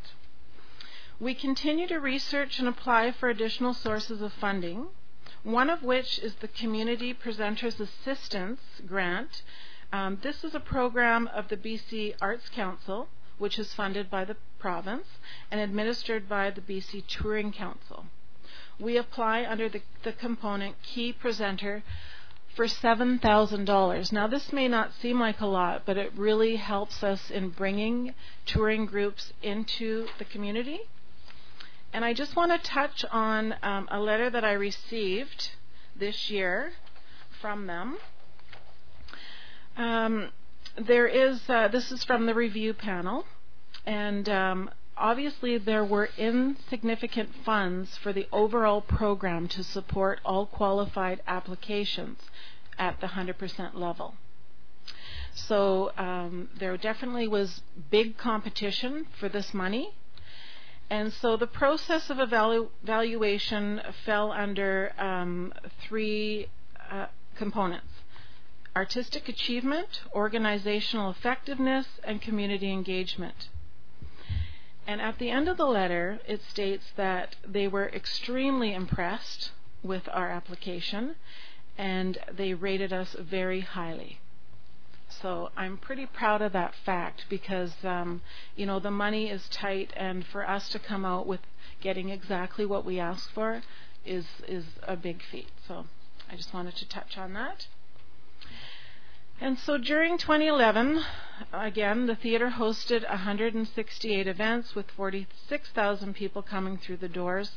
We welcomed a wide range of events, including a diverse array of cultural performances, seminars, lectures, graduation ceremonies, dance events, and historical musical about the city of Prince Rupert, which we remounted twice. So, performing arts events by professional amateurs, students, and children delighted audiences throughout the year.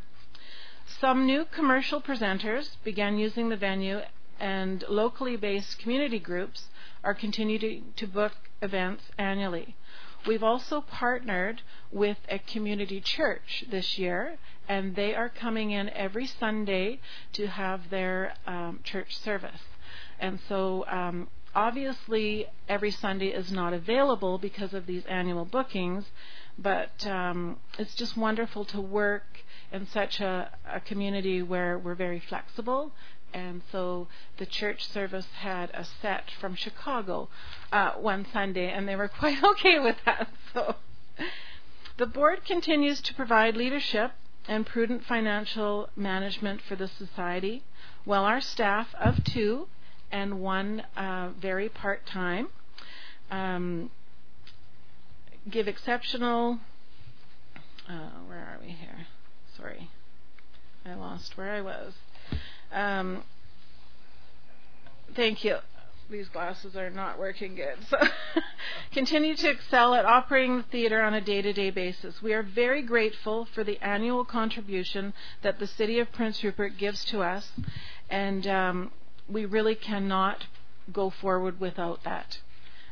We are looking, as I said, into other financial funding sources, but we need to know that we have that for our operational day-to-day basis. Through our Capital Improvement Fund and a grant from the Prince Rupert Community Foundation, we were able to purchase a new box office ticket system, which I know last year I was here, one of the councillors, Joy Thorkelson, had pointed out that it was difficult to purchase tickets because our system had kind of been outdated and crashed.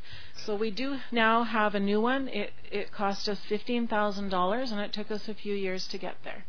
But I'd also like to say a big thank you to Cook's Jewelers, who sells tickets for us. We have a wonderful ticket system in there now, and they are very generous in helping us do that as a volunteer. We look forward to continuing to showcase our Regional Performing Arts Centre as a place of excellence in which we can all take pride. So I have attached, which I also did in the grant application, it's the budget presentation, which goes over the numbers. So in 2011, we have budgeted for a normal and average year, including the musical. And then in 2012, you can see a huge increase, which is attributed to the fact that we were successful with the grant that we applied to the Prince Rupert Port Authority for their community incentive fund. We received $150,000 from them, which is going directly into capital improvements to the theater.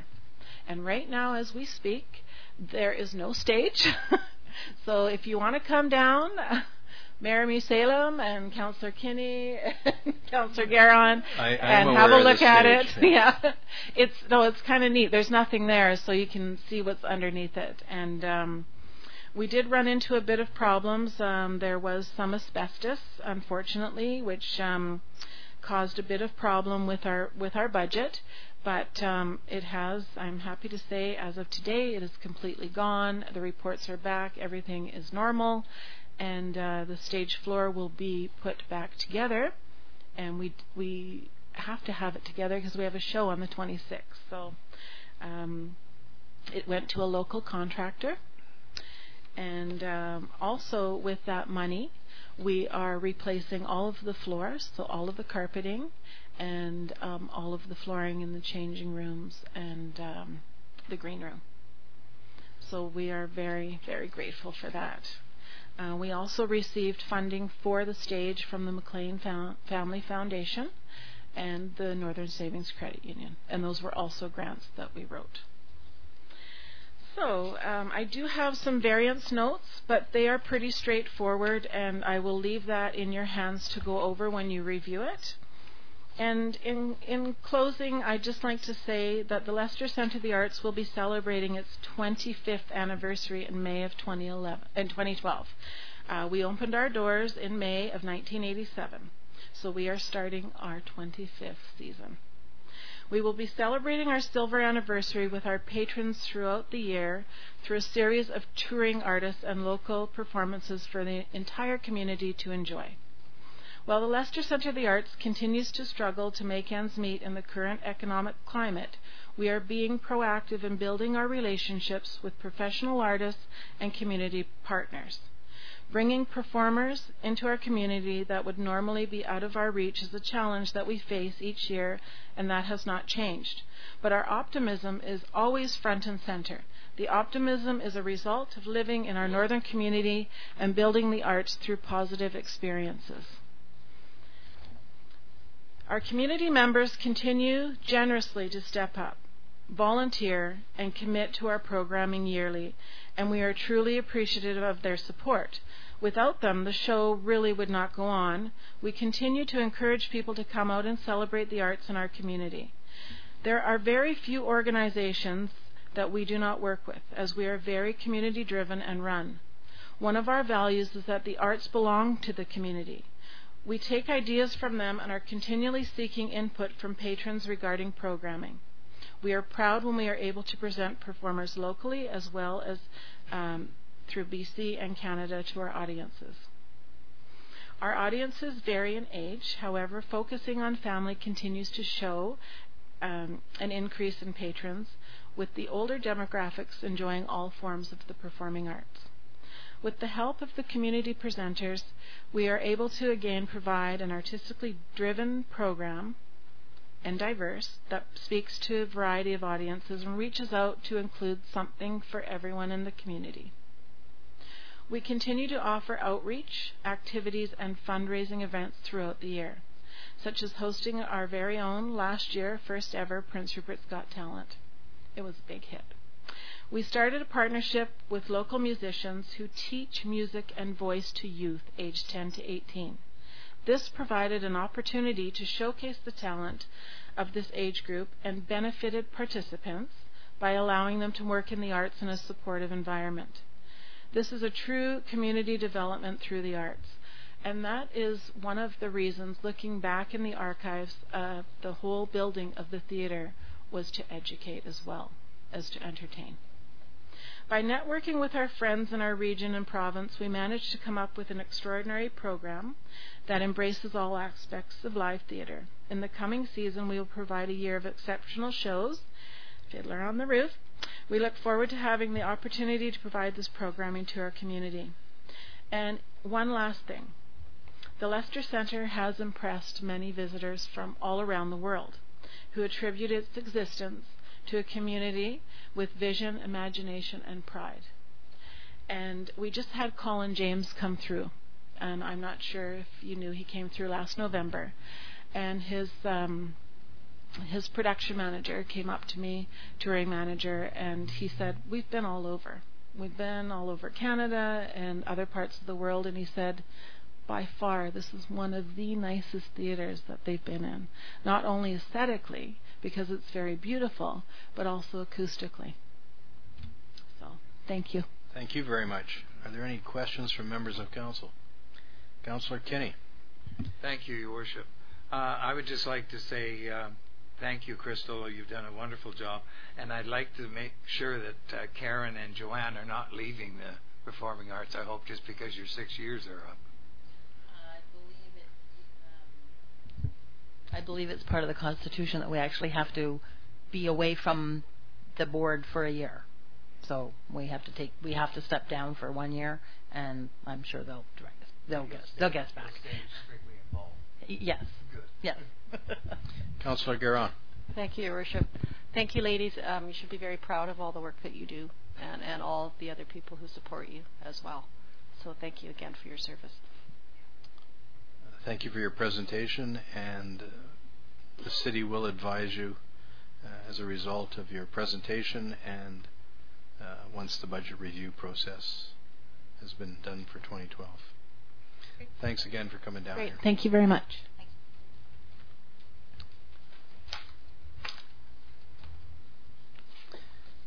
The next presentation this evening is the Prince Rupert Library.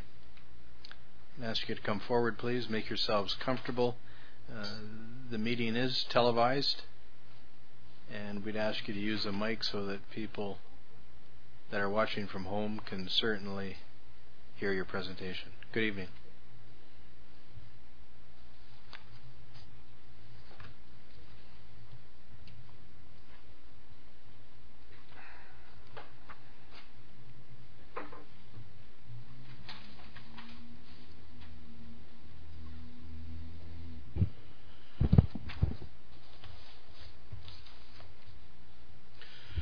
Good evening, Your Worship, councillors, and city staff.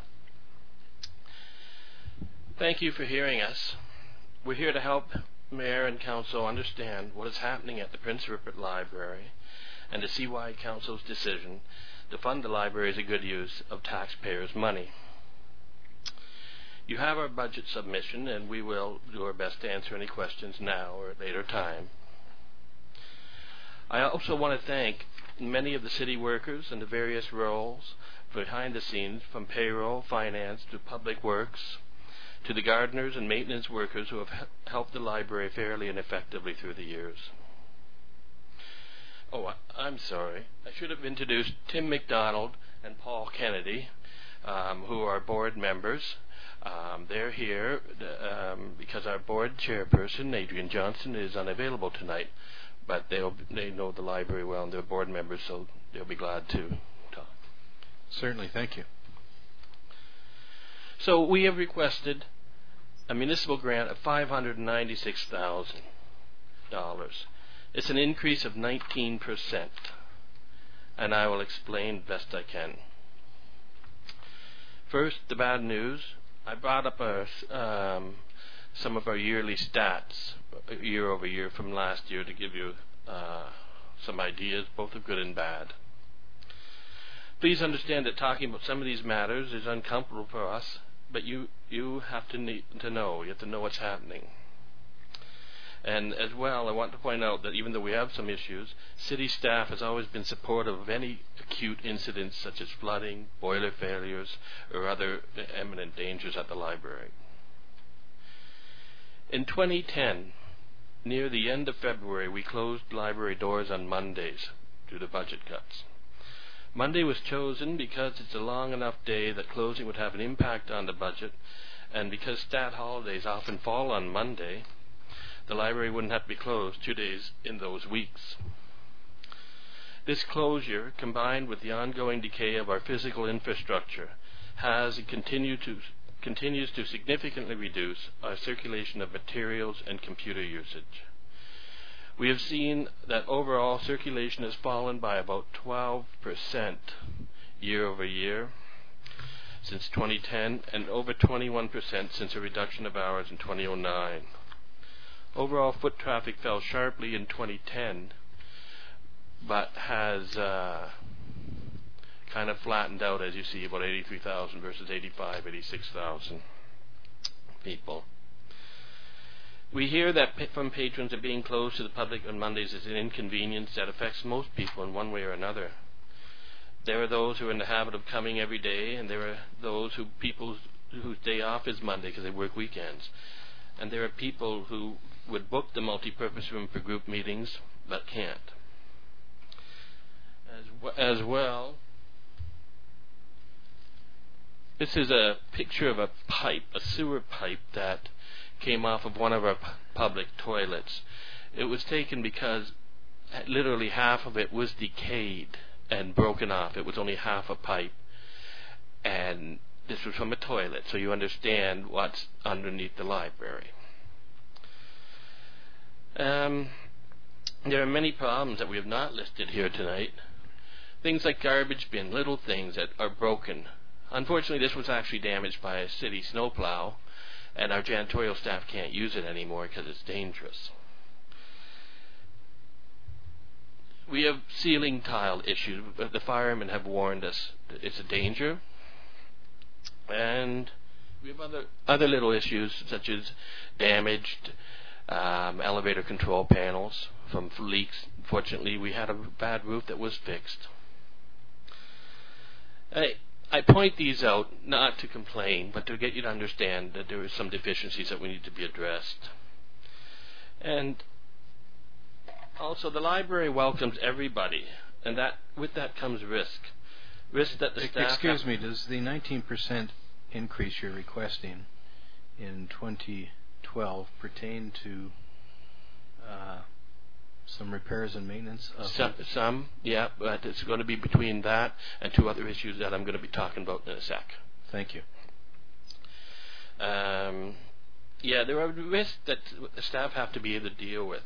Situations that you wouldn't expect to have to deal with at the library, such as hypodermic needles. We often find these. These two were found in the toilet, but they're in other places too. I just point these out to let you know what people who work there deal with. And you have to be careful. As well, the library staff are occasionally threatened with violence by unstable and unhealthy people. I point these things out again to let you know that the people who work there care and are sometimes under pressure to do things that you wouldn't expect. So, now to directly answer your question, we requested the 19% for three main reasons. One is to hopefully increase our open hours to get more staffing. Secondly,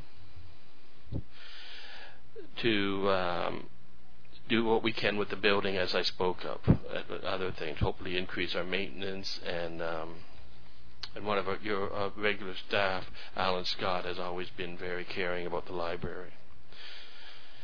And the third thing is a long-standing problem of wage parity. I recently became chief librarian. I'm proud of that. And one of the things I wanted to bring up is that there has been a long, ongoing discrepancy between the pay schedule rates between the library assistants and city workers. As you can see with that highlighted part, that's back to 2001. Those are old numbers. I'm not too concerned about that. But the board, the library board, has committed back to 10 years ago, and the recent agreement, I think it was 5 years ago, 4.5 years, to try and address this imbalance. And that's why I want your worship and council to help correct this imbalance. So the three things we want to do with that money is help repair some, and also I'm going to make a comment about the repair in my next paragraph, but repair building, wage parity, and open more hours. That's all the bad stuff.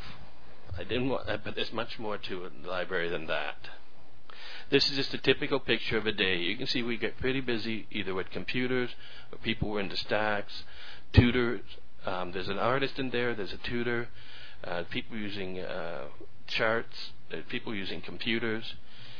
You see, we believe what we do is important, and we find it to be rewarding work. The library board does as well. To help with the physical infrastructure and to improve the future of the Prince Rupert Library, the library board has commenced a modernization project to help with funding from the Prince Rupert Port Authority to help either renovate the present building or to design a new one. We help thousands of Rupertites find the knowledge they seek every year. This skill is becoming more important as we move forward. As the world becomes more technologically dependent, the gatekeepers of knowledge, or helpers as we are, become more vital. The assumption that you can Google anything is incorrect, and the idea will be gone long before I get old, and it will be forgotten as Gopher or Usenet news groups. They were the defining features of the internet years ago, and they're gone now. Old, young, of every race and faith, people who don't all have equal economic means come to the library for self-improvement. And a populace that can intellectually improve itself makes a healthier and a more employable society. Oh, I don't want to go there yet.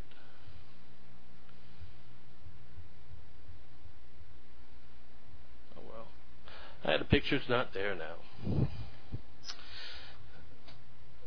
Let it go. The one moment, bear with me.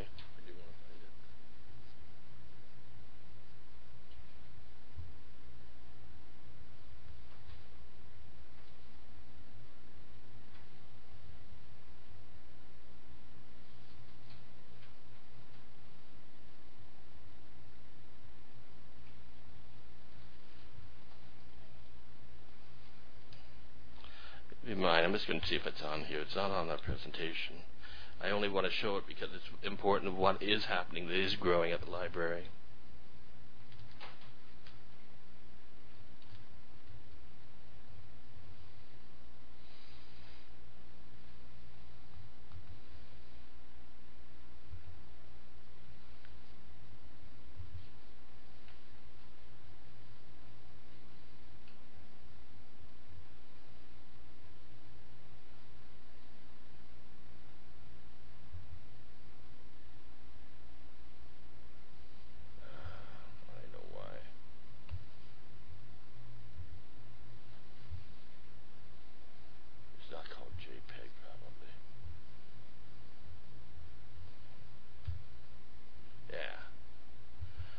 Sorry about that. I didn't mean to delay you.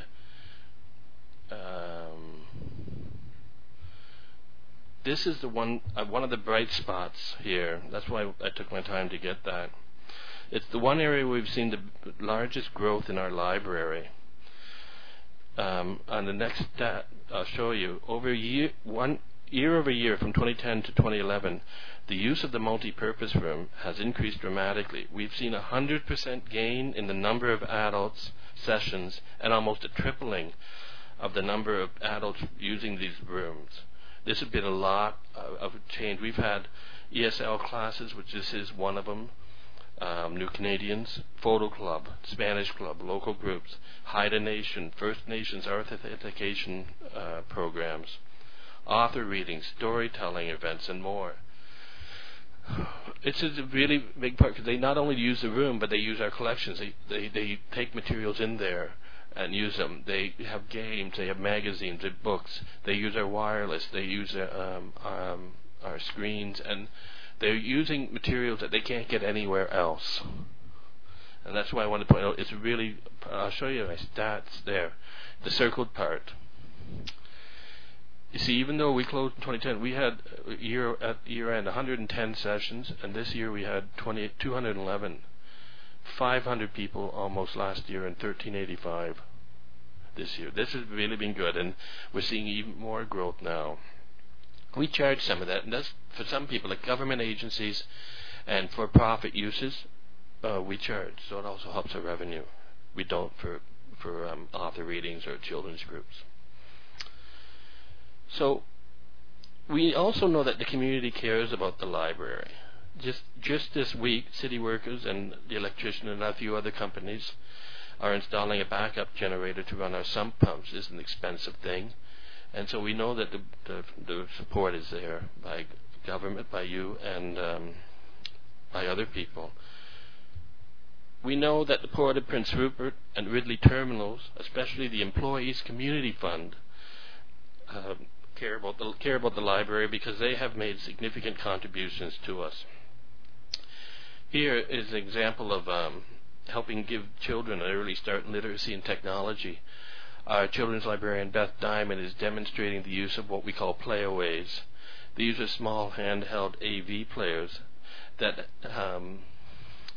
it combines books with technology. They're actual books that read and the words to the children, and as well let them see pictures. It stimulates them at an early age, and they've been quite well. It's soon, but we think they will be quite effective.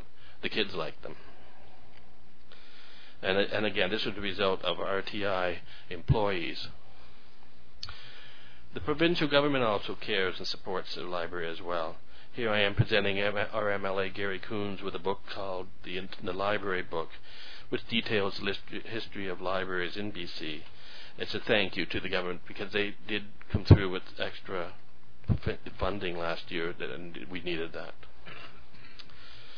And in the end, we want to continue to create happy and healthy communities regardless of the situation we're in.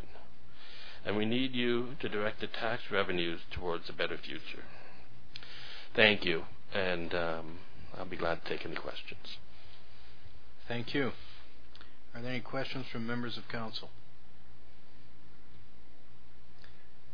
If I could ask with regards to a couple of those items you brought up, one of which is lying on the table.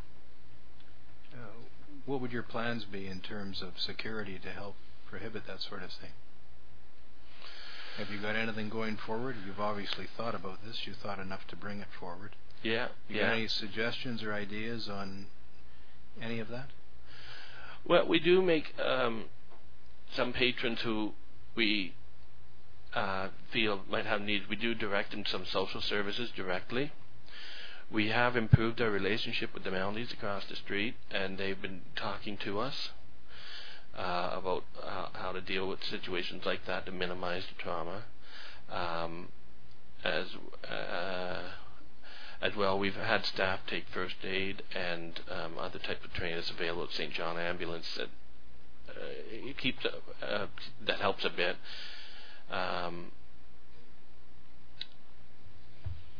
Sorry. I read some. Other than that, it's difficult because we try to respect people's privacy. Often it happens in the bathroom. We do keep extra lighting on the outside. It has minimized people hanging around the back. And we do promote a lot of self-help and healthy various pamphlets that people can use. That's some of the things we've done. It's difficult to address. We try to address it one-on-one. When we see people, we have policies that state where staff can't be alone. So there's a lot of little incremental things like that, and mainly by using other helping agencies, social services. Right. So if you had more money, would there be a thought of putting cameras in certain areas of your facility, inside and out? The ideas has come up at both at the board and the employee level. In certain areas, it might be effective. We would worry about people's privacy in others, but in certain areas, it could be a deterrent, and we are entertaining it. Okay. Thank you very much, and thank you for coming down here, all of you, and thank you for your presentation. And your presentation will be given consideration along with all the other community enhancement grants, and the city will advise you once we've deliberated the complete 2012 budget. Thank you. And one final thing to the councillor and mayor who's here, and also to the councillors who are not here. I'm asking as a favor, on January 27th, it's Literacy Day, and we do have to have a selection of prominent members of the community.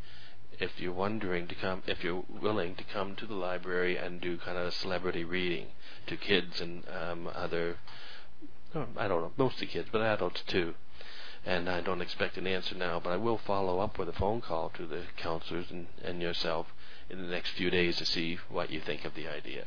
So maybe you'll think about that. Thank you for the invitation. I believe that Mr. Roden and I have a meeting with the NDI Trust, but otherwise I'd be there to read my favorite story, which is The Little Engine That Could. That could. Excellent story. I do think Paul Kennedy would like to say something. Certainly. Dr. Kennedy, good evening. It's good evening. to see you in here again after your years of absence. I just wanted to comment. I don't think the wage equity was the only issue. There is a negotiated wage increase as well. I just wanted to. It wasn't mentioned, but it is, I think, 3% or somewhere in that ballpark. Sorry, Paul. Yes, referring to this January 1st, there was a 3% wage increase given to all union members at the library, and in July there's another 1.5%. It would be the same wage increments that the rest of the city workers got. Yes, I didn't forget that. Thank you. Thank you. Appreciate it. Have a good evening. Thank you. Your Worship? Yes. I just thought I'd mention that although members of council, some haven't been able to be here tonight or to stay for the whole evening, all of this evening's, all the presentations and questions have been recorded. They've been streamed live, and so members of council will have an opportunity, although they weren't here, to hear the questions and answers and the presentations. Thank you.